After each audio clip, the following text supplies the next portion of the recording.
Hello everyone, this is Juan from Juan's Garage with your garage tip of the day.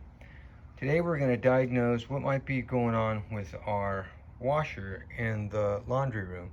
And I got a feeling it's going to have to do something with these guys right here. Okay, so stick around and the garage tip of the day will continue in the laundry room. All right, see you guys in a minute. So the problem is, and for whatever reason, we don't know, well, not just yet anyway, is that after sitting here for a couple days, the washer has, I don't know if you can see it, but it's got water in the basin. It's kind of hard to see due to the lighting, but if you turn your basin, you can hear the water sloshing around. So the question is, where is that water coming from? Well, stick around and we'll find out. Okay, so whenever you have something like that you don't know what could cause it, just step back for a moment and think about it logically. Are these controls coming on mysteriously and turning on your water valves, or could it be something else? Now, most likely it's going to be one of your water valves that is leaking. Over time, those valves don't close properly and they begin to leak. So let's look in that direction. Okay, next step is to pull the washing machine out so we can get to, there's like 2 screws on the back side. We take this off, we slide this cover back and we pull it off, and that's how we get to the valves. All right, stay tuned.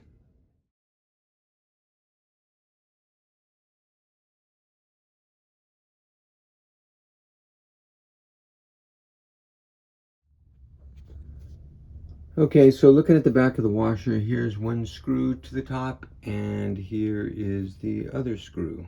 So we take those off, we'll slide this top off and we'll see what's underneath. Okay, now that I started the wash cycle, get yourself a pair of channel locks and get these loose. Then you can take them off by hand, okay? You're going to take these off out of the way. Now remember, they'll have a little bit of water, so you'll get a little bit of water spillage. Not a big deal, okay? And furthermore, now at this point, we can unplug the washing machine. Remember, electrical safety should always be in the back of your mind. You don't want to get zapped while you're working on the machine. Okay, so let's take the hoses off. And next we're going to take these screws here off to get the valves off. Yeah, one more thing. Remember I said to start the machine cycle, so when you take these off, you're not going to have water squirting all over the place because of the residual water pressure. By starting the machine, it comes off and there's no water pressure. So once you've suspected that your valves are leaking, you're going to find the model of your machine and you're going to order the valves for your particular machine. It's pretty straightforward. You go online, Google it, go to the Samsung or whoever makes your washer. This is the same process for any washer out there. Find the model number of your machine, the model number of the valves, order the valves. You can buy them the cheapest location. The parts houses are going to charge you twice as much. You get to Amazon, you buy the kit which replaces both valves. Chances are if one valve is leaking, shortly thereafter the other one's going to go out. So our machine, we've had it since 2012, and finally the valves need replacing. So anyway, so piece of cake.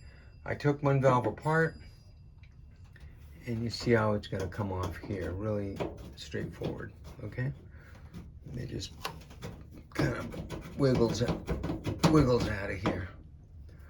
All right, so next is I'm going to take a pair of pliers, I'm going to squeeze this, I'll show you guys, and pull it back, unplug this guy, and then we plug it in and we put it back. Simple R&R, okay? Remove and replace, okay?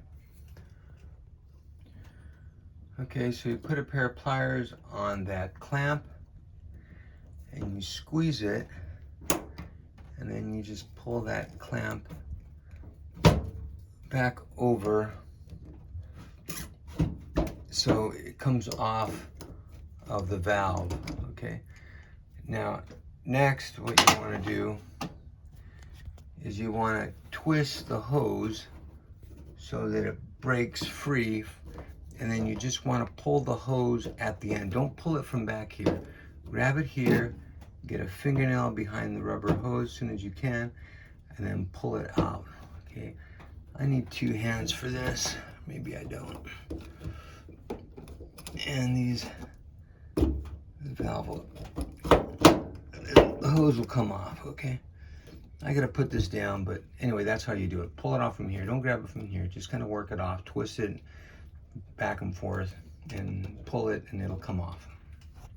Okay, once you got the old valve off, you put the new one on. And you put it back in place, put the screws on, and then you work on the next valve. Piece of cake. Okay, so now we have the new hot water valve in place. You can see it's back here. Okay, plug back in. I put the hose and the clamp back on. Now we're going to do the cold water valve. The cold water valve has 3 valves, okay? So you don't want to confuse these. So what you want to do is, let's take the valve screws off of the back. We'll get these guys off. We'll pull the valve off, and as we disconnect the hoses, and more importantly the plugs here, we'll plug them into the valves where they go. Another option is to number these. Okay, you can number them, but we'll do it the easy way. Here we go. Okay, remember the orientation of the valve. We're going to pull this clip off here, and we're going to put it on here, the black one here, the blue one on here, so that we don't forget, okay? Okay, same with the hoses. I just pulled this hose off of the old one, and I'm going to put it on this port here of the new one, okay? That way you don't mix up your hoses and you keep everything straight. Okay, we have the old valve off and we have the new valve on. Plugs are in place, hoses and clamps are in place, and now we just simply lower it and insert it back through.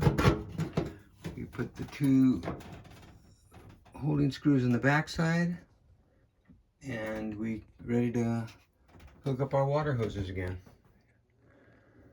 Okay, so we got the hoses back on. Remember, these valves are made out of plastic. The valves are plastic and these are metal, so don't cross thread them, okay? Because if you do, you'll ruin the valve and you'll have to buy new ones. Anyway, once I get it snug, I like to put a pair of channel locks on here, and I like to just snug them, not over tighten, just snug, so they don't come off, they don't leak. You turn your water supply valves on, you open them up, and you feel for leaks, okay? There might be a little bit of water there from previously, but there shouldn't be any continuing dripping water leaks, okay? So the water comes on, now we're back in here. Once again, these are your new valves. Feel for leaks, okay? So far so good. Now we're ready to plug the machine. Before you turn the top, or before you put the top back on, right? Start the machine, let it run a cycle for a few minutes, and make sure these valves actuate and you're getting water inside, and furthermore, there are no leaks, okay? So that's next. Okay, after the top back on, and the screws in the back replaced, back here, okay. And we're all good. We're ready to slide the washer back in place, and job well done. Once again, you guys, all this stuff is logic. It's all logical, okay? Whenever you have an issue, you start by taking a look at it. Take a look at it and just think about the most logical thing that could be wrong and go from there, all right? Here we had water coming in. Okay, logically, it must be the valves. The valves are leaking, so you replace them. Alrighty, once again, this is Juan from Juan's Garage. Thanking you for watching. Hope you guys learned something, and if If you ever want me to work on something and you need help on something, just post it in the comments and I'll see what I can do to help you out. All right, guys, have a great day. And once again, be safe and keep fixing things on your own. Save time, save money, and have a good one. Bye now.